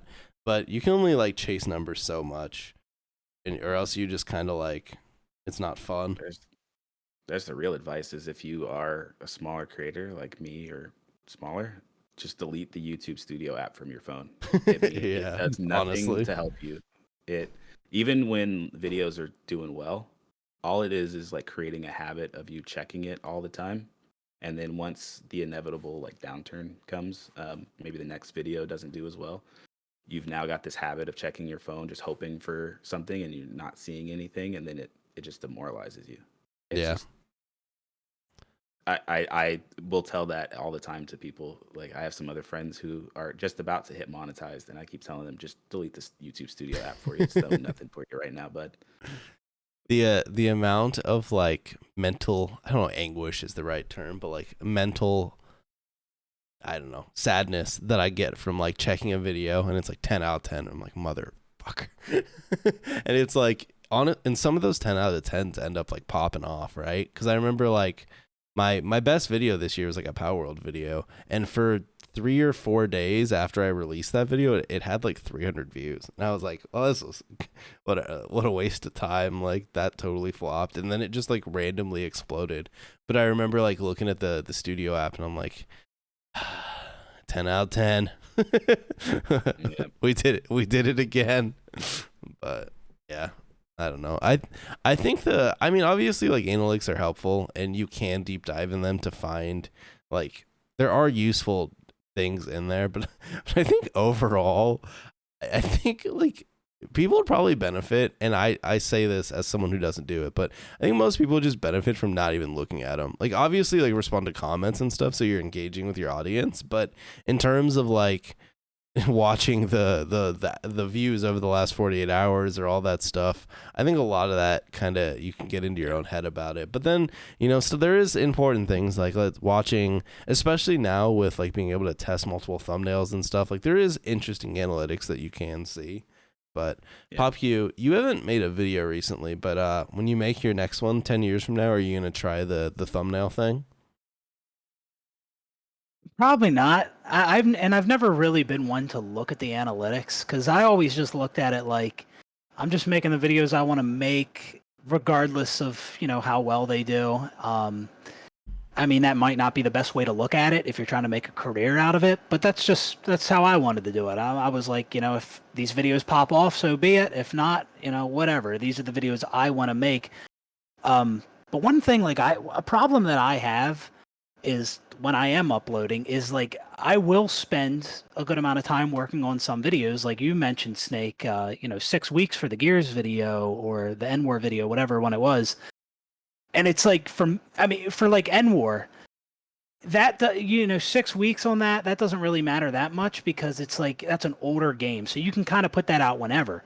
But there's times where I'll spend that amount of time on a video that's relevant like now, and by the time I'm finished the video or I get too deep into it, it's like it's not even relevant anymore, and it's almost kind of weird to upload the video now, and that's my problem. And what I would do is I would flip-flop between like putting out a simple video, just talking over some gameplay real quick, simple, and then there would be other videos where I would spend more time on, get more, gather more footage, maybe write a script, do better editing, and it would take me a while to do that, and then the video would flop because the videos that you put time into just flop for whatever reason. I don't know why that's a rule, but apparently it is. It's just, and again, I'm not someone who's chasing views, like, but it is kind of frustrating when it's like always the videos you spend a ton of time on are always the fucking videos that flop. Like, that's kind of annoying, but yeah, that's kind of been my problem with it. Mainly that by the time I'm finished editing the video, it's just not even relevant anymore. Yeah. So I don't know. And I mean, it might be better for me to just, it probably would be for me to just upload, make sure I'm pumping out videos, and maybe I don't write a script for them, and maybe the editing's simple. That might be better than actually spending more time, taking my time with videos, writing the scripts, and only pumping out one video a month. But I'm kind of at a point where I do want to spend more time on the videos to make them, make them better than just, than just shitting out videos. But it's kind of where I'm at. Yeah, the battle stations one sort of helped me like understand my style and how to like curtail the over the top editing that I was doing. So like the End War one, gosh, if you go through that video and if you watch that video, just think through all the clips changing and like how it matches to every sentence that I'm speaking. Like every single sentence has like a visual representation, or there's a joke that's got some additional tracking and all this stuff. And that's why it took so long. Yeah, that takes time. But now I have whittled that down. The battle stations one is a lot more of like, I just grabbed a bunch of clips and I'm talking, and then here's that one thing that's the one out of this whole section I want you to think about and like have a visual with, like a torpedo run from a plane or a submarine. So like I put that on there. And then I have now shortened all of my jokes to be more towards the beginning of the video, and then like one or two sprinkled throughout, as opposed to here are 20 different jokes across 30 minutes. Yeah, my editing style is like, usually I start off and like it's a bit heavier, and then like halfway through the video I realize like, man, I hate this. And then by the end, it's just like straight footage that I haven't even changed for a minute straight. and it's funny because like that's probably the best way to go about it, because like once you get far enough into a video, like you're going to either commit to it because you're engaged with either the editing style or you're engaged with the person talking and what they're talking about.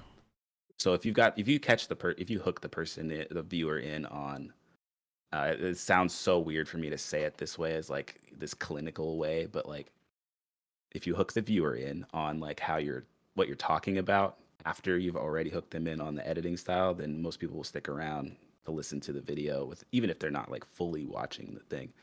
And then it also saves you the editing time. And that's sort of what I've learned is like all these like YouTube channels that are like, oh, this is how you do all of it. This is how you like really grow your channel. They always will say like, jam pack the first 30 seconds, and they don't really yes and no.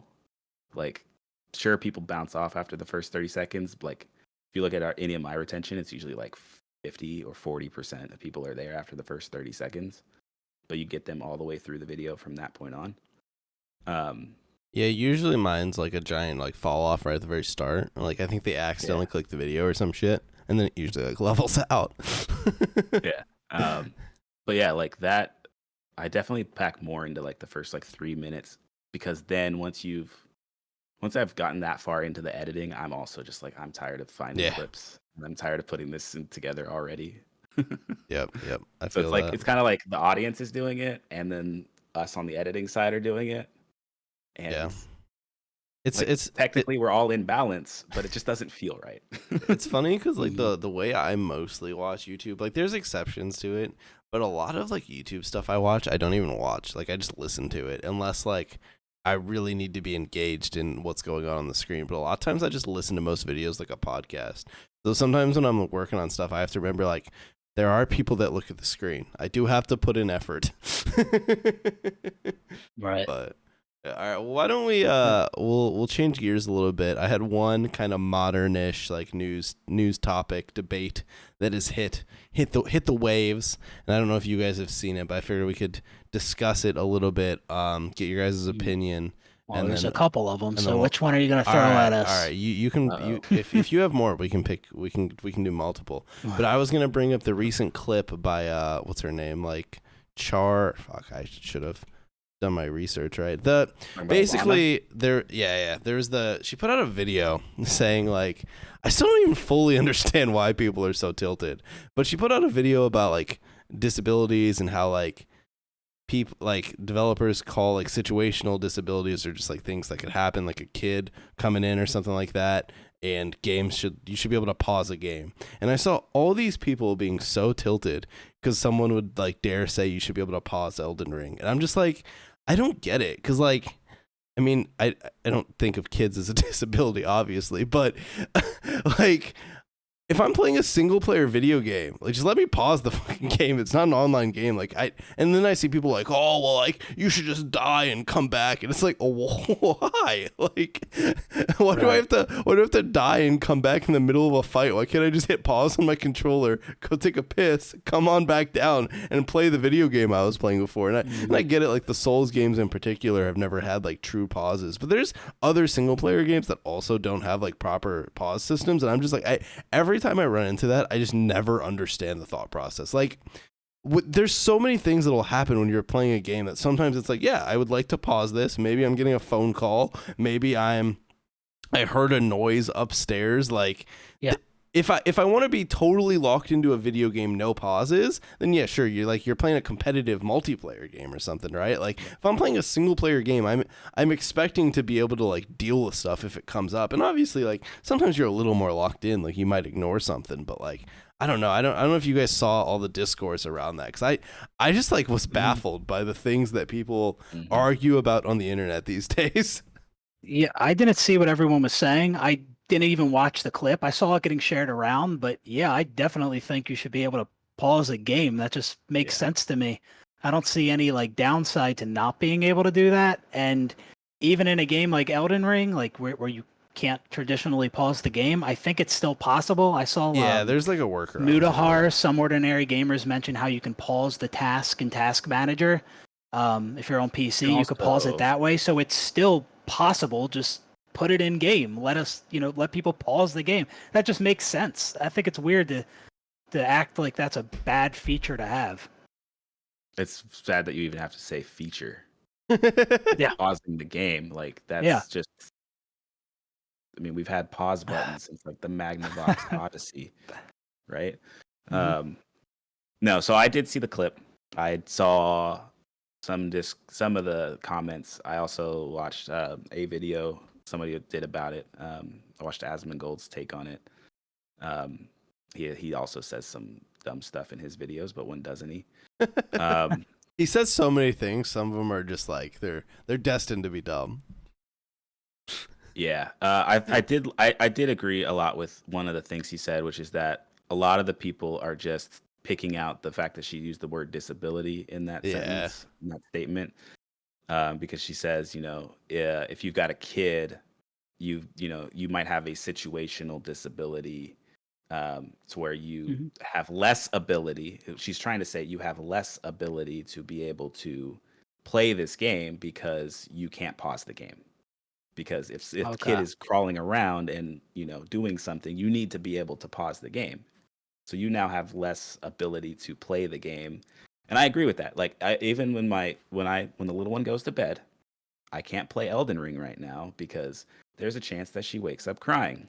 Yeah. I could play it, but if she starts crying, I now have to die. I have a chance to lose my runes. I have a chance to lose my progress between bonfires or sites of grace. So I now have to consider that as part of why I can't play this game. And it's dumb. There are exploits where you can press the map button and then hit the help menu. The help menu actually pauses the game. So it's like, obviously you have this in the game that it pauses it. So why isn't it just I push a button and it's paused? Yeah. There are plenty of like opportunities or reasons that you need to pause a game. Like there are a lot of superfluous ones, but like it doesn't matter. If someone needs to pause the game, they need to pause the game. Yeah. It's not like you pause the game and then you automatically get a chance to like. It's not like the old Resident Evil games where you pause it and then you get to eat a bunch of like food or something and that restores your health. Yeah. So like you get an advantage out of it. I was going to mention that. I can understand maybe not liking something like that. I was going to bring that up, so I'm glad you did. Yeah. So it's not like, someone's getting much of an advantage out of it other than they get to wipe the sweat off their hands. Like, I mean, how many bosses you didn't play it very much, Rash, but like no, I didn't even beat the first boss. I sucked. You didn't beat Margit. Yeah. Like Margit is like a lot of people bounce off of Margit. But like your hands can get sweaty. That's enough reason to need to pause when you're in the middle of a boss fight. Yeah. Like, why are we even having this discussion? Well, but but Wyatt. Keep going. You're good. I was gonna say, like, I started this trying to talk about the asthma, and I ended up on a tangent. But like what he said was that people are like intentionally misunderstanding the point she's making, and so that they can feel like they feel smart about like, oh, disability actually means this. Yeah. No. And you shouldn't use that term. And I agree, it's probably not the best term to use there, but she's trying to like convey the idea while also conveying the like more physical disabilities that need accessibility options. So she's trying to like she unfortunately lumped it all into one. Yeah. And I think that is what has really hurt her argument here. Yeah. But everything that she said and the ideas were right. Right. No, yeah, I was going to say like the why for the reason I think a lot of people are mad about this is probably just because it's the internet and people want things to be mad about. So they're just latching onto that word disability instead of going, oh, well, maybe she shouldn't have used that word, but we know what she meant. Yeah. Instead of doing that, they're going to, argue semantics and latch onto that one word and just find something to be mad about. So I think that has a lot to do with it. The amount of quote tweets that I saw, and it's funny, Ice, because you talked about this, but like the amount of quote tweets that were like, well, just play Elden Ring like after you put your kids to bed, and it's like, well, first of all, clearly you don't have fucking kids that wake up. Like, my kid doesn't like fucking die when they go to sleep. Like sometimes they wake up and need something, so I would in fact need to pause the game and go help them. Like I'm not just gonna have them like crying because I'm trying to fight an Elden Ring boss. Yeah. But also it's like there's like a billion reasons. Like you could be playing a game, the kid could be like doing something else completely in the house, like then they come down, they ask you a question, you're like, oh yeah, I would like to answer the question. Like it's all these people were trying to like dunk her for that, and it's just like, this is so stupid. Like we've missed the plot. We are arguing over dumb things now. But I feel like, and they probably, like, it's not their fault at all, but the amount of times that like the Souls games and Elden Ring get lumped into these debates about like difficulty and accessibility and like should there be an easy option is, I feel like it's just on a repeat. Like every year or two, there's like people start raging like the thought of there being something in one of the Souls games that makes it slightly less difficult. Though I don't think pausing the game makes it less difficult. It just like it's just there. It's just something that like it's just a convenient thing in case something you need to pause a game for a billion different reasons. Or even like, what if you are a kid and you're playing a video game and your mom's screaming at you like, come up, like hey, there's the meme, you can't pause an online game, but now you have to tell her you can't pause this game either. But yeah. All right. Well, the easy mode one though. So that's one different. Like, yeah, I'm fine with no easy mode in that game. I think that's like a developer choice. If they want an easy mode, go for it. I don't think it hurts the game. But if their vision is that you play it the way that we designed it, and if you can't play it, then it's not for you. I think that's totally fair. I think that's like a developer choice. I don't think it like takes away from a game by having it, but I do think like, if a developer truly only wants one difficulty, no type of story mode, none, then it kind of is what it is. Like not every game is. I saw a video the other day, and it's basically like the reason I clicked on it because I was like, what is this title? But it was like video games aren't for everyone, and I was like, oh god, what am I getting into? But it was basically about how like every video game isn't for every person. So like a game like Elden Ring isn't designed to be enjoyed by every single person who plays a video game, nor should it be. And the fact that it's not makes it a better video game than if it had, maybe an easy mode that had a lot of like different concessions made to put that in the game and whatnot. So what other modern news topics have you seen? Were you talking about PopQ? Is there one you want to discuss? No, we don't need to dive in. I just Okay. noticed there's several topics, but All right, fair I was enough. just curious which one you were referring to. Well, that was the one I saw that I felt was worth discussing. But No. I feel like every day I on just want Twitter, to there's say people one of complaining. my favorite games. It does have an easier mode, but it's still difficult, and it's the Ninja Gaiden series. Yeah. And like that game is not; those games are not made for everyone. And like, so we could have had this discussion, 20 years ago with the Ninja Gaiden on the Xbox and the Xbox 60, or even go farther back to the NES and the SNES. Like, those games are made to be difficult, and that's what they are, and that's part of their DNA, and that's a designer choice, and those games are better because of it.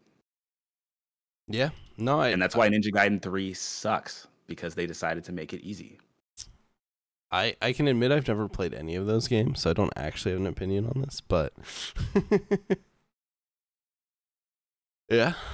I feel like that applies to multiple different franchises as of late, but I don't think I've really ever like complained about a game being too hard. I mean, there's things in a game that I might think is BS or like not fair, but complaining about a game because of like my lack of skill, like I don't think I've ever done that. I think the amount of times that I called Doom 3 a bullshit, terribly designed game over the past 2 weeks it's probably in the hundreds. So I hope someone from id sees that and they just really respect that opinion of mine. Yeah, let them know. This is what I think. This is what I think about your 10-year-old game, or however. I'll still stand by the nightmare mode in that game is horribly designed. Like the amount of it's basically designed so that you have to repeatedly die to learn what's going on. And I don't think that should be the design of a video game. Like you shouldn't have to walk into a room and get insta killed by a dude hiding in a dark corner to then have to reload and do the room again just to realize like, oh, this is how I get past this section. Or like you shouldn't have to run into a room and have a dude spawn behind you and kill you to be like, oh, guess that dude spawns in the room when I walk up. Now I know. Next time I won't die. Dude, you bringing that up, having to die to know what to do next time. That just reminded me of like quick time events in games. Like I remember back in the day playing some games with some quick time events, and like during the cutscenes, I'd have the controller on the ground, eating a snack, taking a drink. Quick time event pops up. I'm scrambling for the controller. Dude, I will say that's probably one of the gaming like features that has gone away that I'm the most excited about, because those things were so annoying. Like it'd be like a cutscene, but you'd occasionally have to click X, or you'd have to click like, X and then A and then Y, and sometimes you'd fuck it up and it would send you back to a checkpoint. You're like, bro, should have just been a video. Like I played the game. I'm not trying to also play like fucking the prompt simulator over here just to progress, but right. I remember everything you just said though about how Doom 3, like you walk into a room and you die, you have to do that over and over again. Like, do you not hear the parallels to like Elden Ring in what you're saying? I'm dog shit at Elden Ring, so I don't know. I think Elden Ring, you have to. This is my opinion as someone who didn't make it very far. I think Elden Ring is a little bit different because you have to learn like the enemy patterns and like how to fight an enemy, which in my opinion is a little bit different than the game just straight up killing you with like stuff that you've never known anything about. Like in Elden Ring, I guess in Doom also, but like in Elden Ring, in theory, you could first time a boss if you can recognize the patterns, right? I don't think someone could beat Doom 3 like on Nightmare their first time through ever. It would be impossible because there's so many sections where you just like go through doors and just get insta-killed by a dude that jumps out at you. And, like, there's no way to avoid that besides knowing the person is there and opening the door and, like, backing up. Or, like, I guess maybe that's a bad example, because then you could say, like, you do that just avoid, like, walk up to every door and back up. But, like, there's sections where, like, stuff spawns in behind you and it triggers spawns. Or, like, there's literally, like, trap sections in Doom 3 that I think are just there to piss you the fuck off. Like, I specifically remember one because I was scrolling through the footage before we started this, where there's a health station, and if you hit the health station, it spawns in one of the commando enemies that are, like, pretty difficult to beat, and there's a good chance he just kills you. And if you don't hit the health station, he doesn't spawn. So, like, it is just there to bait you into dying. Like, that is the only reason it's there, because there's no other reason you would spawn in. Like, he only spawns in if you fucking hit this health station. So, like, stuff like that, I'm like, I don't know. I think you could do it a couple times in the game, but Doom 3 does it a lot. But yeah, I also made Doom 3 harder by not just cheesing quick save, so I guess it's also kind of on me, because if stuff like that only resets you like a minute or two, you'd be like, all right, whatever. But there's times where it would reset me like a half hour, and I was like, I kind of want to just actually die. So yeah, I saw your soul leave your body on a couple of those streams. Yeah, it was gone. It was definitely, that has been like the worst. Like, I don't even think like Doom 3 is like stereotypically a hard video game. So I think I might just suck, but that has by far been like the worst achievements that I've gotten so far in like my very novice career of getting hard achievements. But like, I don't know. I'm sure there are plenty harder ones, but that one, seemed pretty bullshit to me at the time. But All right. Well, we've been going for a little bit. I think we kind of wrap it up. We'll hope that our tornado man has survived. I haven't heard from him, but I'm sure he's still living. But I think on that note we'll wrap it up. So usually we just kind of do a little round table, kind of let people know what to watch out for. So PopQ, you said you recorded a video. Does this mean one is actually coming out? It is coming out. I still got to edit it and everything, but this will be out. I don't know. I don't want to make any promises, but I am working on a video. I'm working on a lot of videos. I've recorded multiple videos. I just don't put them out, like I've said. But, all right. But yeah. Well, Ice, you said you were working on a Battle Stations Pacific video, right? Yeah. Gonna start playing that here pretty soon. Start drumming up ideas for that video. But I am halfway through Ghost Recon Advanced Warfighter video. So hopefully within the next week or week and a half, by the end of next weekend, I want to get it out.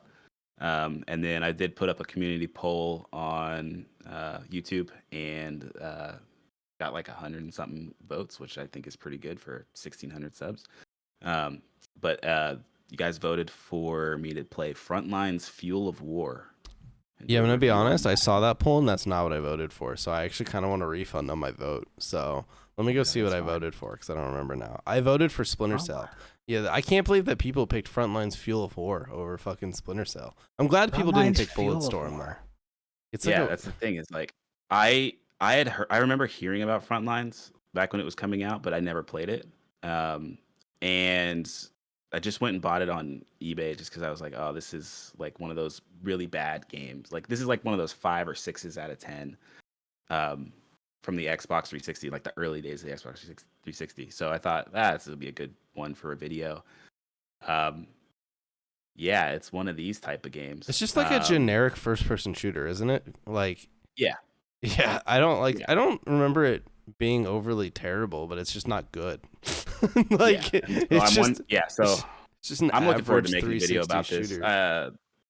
This. The cover art is basically the exact same cover art as Ghost Recon Advanced Warfighter. It's like I know. I just noticed that.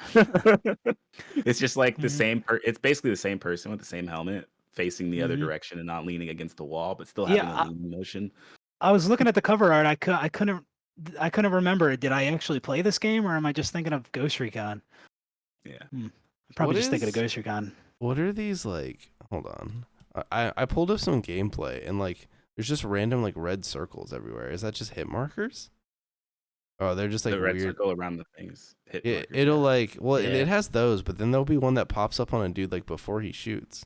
Does it like highlight enemies? It's one of those. Yeah, this is one of those like advanced. It's basically like Ghost Recon Advanced Warfighter, based on the Future Force Warrior program, where they've military tech that they were like piloting and stuff Oh, back okay. then. And All right.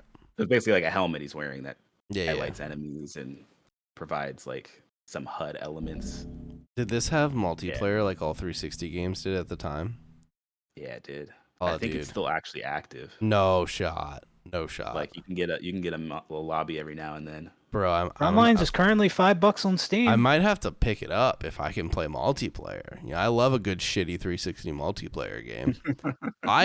Legitimately, and I have said this before, I actually miss like tacked-on multiplayers. Like, yeah. I enjoy, as a young kid, and even to this day, I would take 10 half-assed multiplayer modes over one shitty live service any day of the week.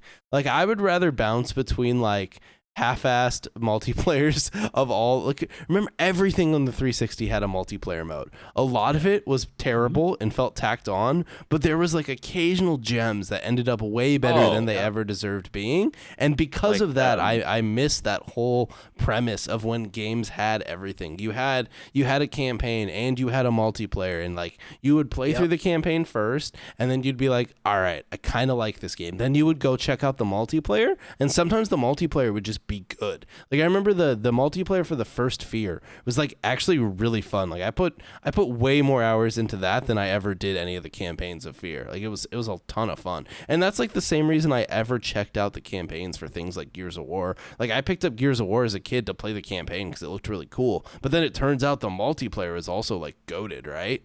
And that just doesn't exist anymore. Either these days you get a full-on single-player game, or you get like a live service slop fest. And those are your two options. There's no like, because a lot of it probably comes down to how long it takes to make video games these days, and like there's probably a lot of these games that did get criticized for having multiplayer modes that were like very tacked on. But I don't know. I feel like sometimes people, when you limit their resources, it requires them to come up with cool, unique ideas. And sometimes that ends up in like really fun stuff. And sometimes it ends up in like really, really underwhelming multiplayer modes that just feel like some reused assets. But sometimes like those like challenging developers with like less resources, instead of saying like, all right, here you go, you have like 6 years, make me a live service game. You ended up with like some really cool stuff that because of those original like tacked on multiplayers, you have entire like franchises today that are still like built off of those original modes. Yeah, I think the best, the one that's coming to mind right now, the best tacked on multiplayer mode was the one from Assassin's Creed Brotherhood. Oh, dude, it was so good. It was so good. Tacked on. Yeah, but it was so good.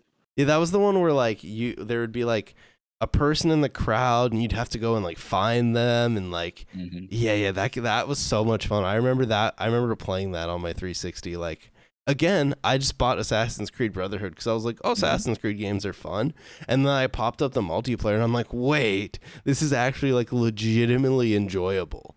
Like, yeah, and that just doesn't exist anymore. It makes me sad. If you didn't play it, it was like, I think it was like 4 or 6 players, something like that, or maybe even 8. But like each person had their own target that was another player, and they all had like, one person would be like a woman, and one person would be like a jester. And so you'd all have your own targets that you were trying to hunt down, with the little HUD at the bottom telling you like the compass of what direction they're in. And so you would like, if you're this jester, you can like see other crowd of jesters walking around, and you'd hide in with them, and then the person would try to come kill you. And if they didn't kill you, they actually picked the wrong jester that's in that group, then they would lose points or something like that. I think that's how it went. They would lose like part of their life. Yeah, I remember how the point system worked exactly, but yeah, you just run around like assassinating each other. Yeah. No, super fun. And I feel like I don't know the dev story behind Brotherhood, so I could be talking out of my ass here. But if I would have had to guess, I would imagine like 90% of the development for this game went into the campaign and stuff, and like the assets for the game.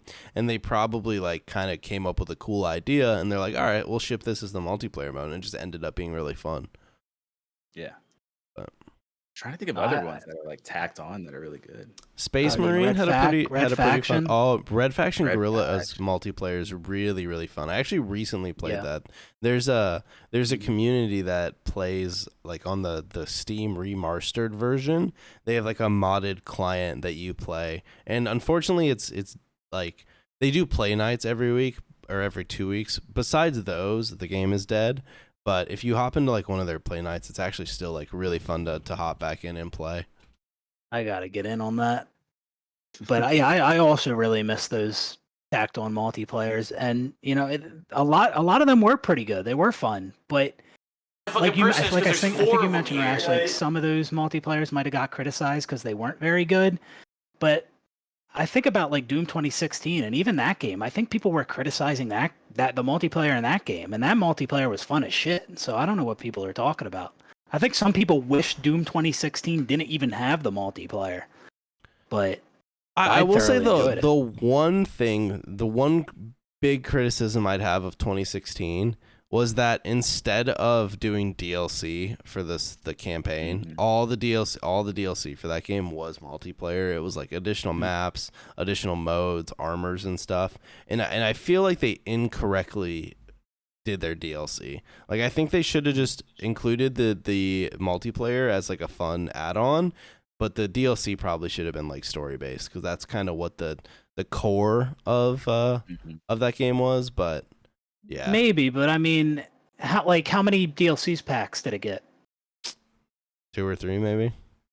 I mean, maybe it would have been more effort to do story DLC, and you would have only got one DLC I'm sure instead of multiple DLC packs for the multiplayer. Yeah, we only got one Doom Eternal DLC, so I think you're right on. Right, and some people might prefer that, some maybe not, but I do still think there is an incentive for developers to tackle on a multiplayer as well, because I mean, with the era of live service games with microtransactions, so like they could make a bunch of money from that as well. I feel like what I would like to see is I'd like to see more developers try, and then if it happens to pick up, that's when you drop more resources into it, and maybe you do turn something that wasn't planned to be a live service into a true live service. But the problem with that is like the way live services games are today, where they constantly drop new seasons, is so much of that is like your content that you're releasing next month started development like 6 months or like a year ago already, right? And you're on this like constant treadmill of working at like finishing up, polishing up the upcoming content, but also working on the future content. And it's like I mean, obviously other issues were involved, but if you think about a game like Halo Infinite, where it clearly dropped and they had nothing ready, right? And that's why you saw like entire years where you would go where we wouldn't get a new season until eventually they just chalked it, right? And so I think that would be kind of a problem in those cases, because that was Naughty Dog kind of said that recently, where they were working on like the factions game, right? And they kind of said basically like, and could be PR speak, the game could have been not good or whatever, but like they basically said like they kind of realized that to make a proper multiplayer game in this environment, it is a full-time to make a proper live service game, it is a full-time thing, and they would rather focus on what they think they do better, which is like single player narrative driven experiences. So I don't know. It's hard from the outside. Like the outside looking in, I'm like, yeah, you guys should make more multiplayer games because I think it's fun. But on the flip side, like I kind of get why it doesn't happen anymore, right? But I mean, I know like that is kind of the era we're in, where everything's got to be a live service. But like, yeah, me personally, like I'm cool with you dropping a good multiplayer and then not touching it. Like I don't need those constant updates. I know not everyone is that way, but that's the way I am, and I think that's the way a lot of people used to be. So, I mean, I could see live service being a deterrent for adding multiplayer to a game, but like I'm not a big fan of live service. I don't think every game needs to be a live service. I think a good multiplayer, that it would satisfy me. I don't need constant updates, but that's just me. Yeah. I think the other part of it is they call it content that they're adding, but it's not really content. It's skins and stuff to sell you. Yeah. It might be like one map in a season, or every 3 seasons you get one new map. But even then, like a lot of them have been like recycled maps that we've been seeing. Constant balance updates. That's what that's why I don't do anything competitive anymore. Even if I am playing multiplayer, I just don't even look at competitiveness. Like, there's nothing quite like when you think back to like Halo 3 SWAT, right? Like, you knew exactly how many shots it was going to take to kill someone.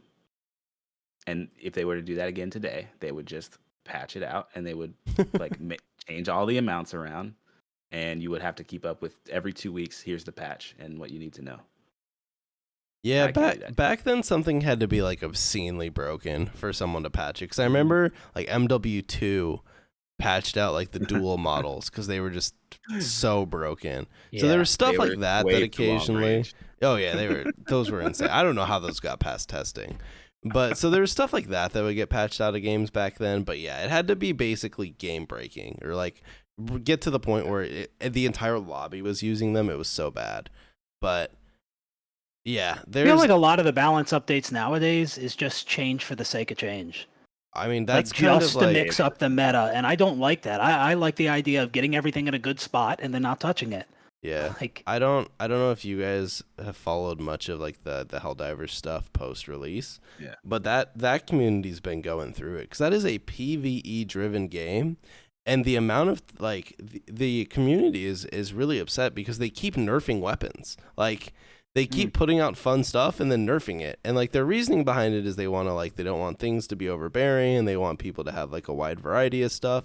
But like on the same note, it's like, dude, this is a fully PvE game. Like, it's like there's nothing really competitive about this. Like, you don't need constant balance updates. Like, yeah, add in some new weapons here and there that are like fun new weapons, but like you don't constantly need to be nerfing the best weapon there was, because like in theory the incentive to use other weapons should just be like, oh, it's fun. Like, I want to try something new, right? And if someone wants to meta slave Helldivers, then let them.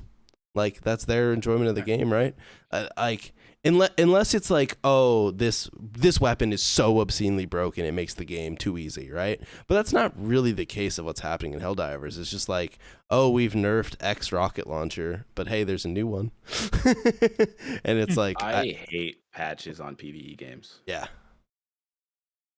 I hate them.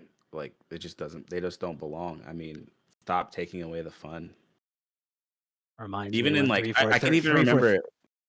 I remember back in like Skyrim, when it first launched. Remember, it had like they didn't balance the smithing or whatever, so you could just smith a ton of iron daggers and just get your smithing up to 100, and then you'd go through and do alchemy really quickly because you could smith things quickly and all that. And I remember it was like 2011, 2012. They patched that to like make it to where it like scaled based on what you were smithing. And even then, I was like, what are we doing? Like, if I want to crank myself to 100 smithing, let me just make a bunch of iron daggers. It's still going to take me hours to get to 100 smithing by doing the daggers. Sure, it's not going to take me hundreds of hours, but it's going to take me hours that I have to put in my own investment. And at no point is me smithing to 100 with iron daggers hurting someone else's experience. Yeah. The stuff like that's weird. It's like, I get it.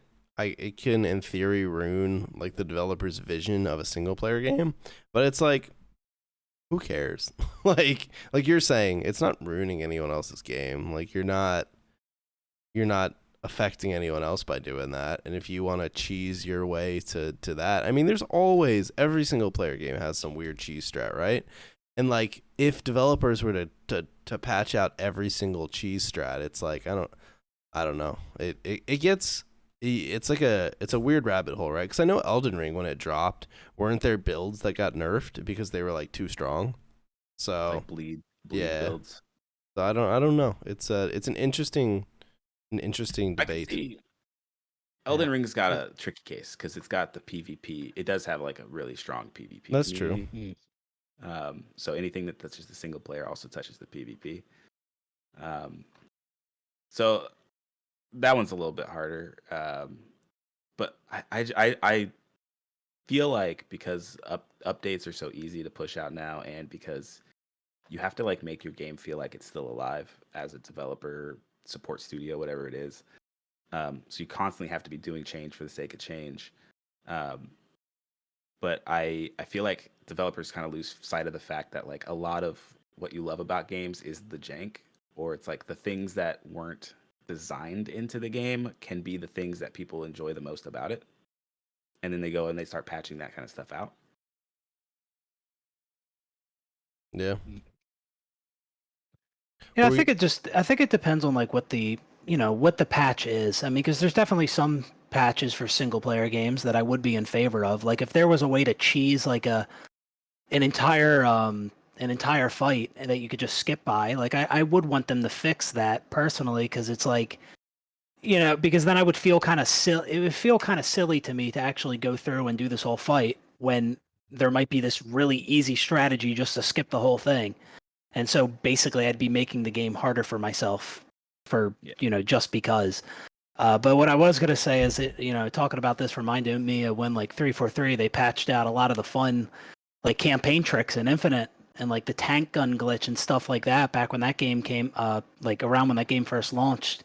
And I don't think they either only added like very little content at that point or no content at all. And they were taking fun aspects out of the game, out of campaign, which was crazy. And then they added some of that stuff back after people criticized them for it. Yeah, I mean, I will say, I was against them taking it out, but I will say to what you just said, I mean, using the tank gun, you're able to cheese the entire game, and you're able to cheese lasso by doing it, right? So, like... True. I don't know. But, I mean, I think that was, like... I think so many... But that's the thing. So many people had already gotten, like, the lasso achievement with that and stuff. They took forever to take it out, taking it out's kind of BS. Like, yeah, I mean, if you take... I think you got to catch it pretty early on. And yeah, I don't know. They could have reset people's progress who use that, but then that wouldn't be fair. I don't know. Yeah. It really just depends. Yeah, so what I'm hearing is you want to do Infinite Lasso co-op without the tank gun. We'll start it up next week. I don't own the game. Can't do it.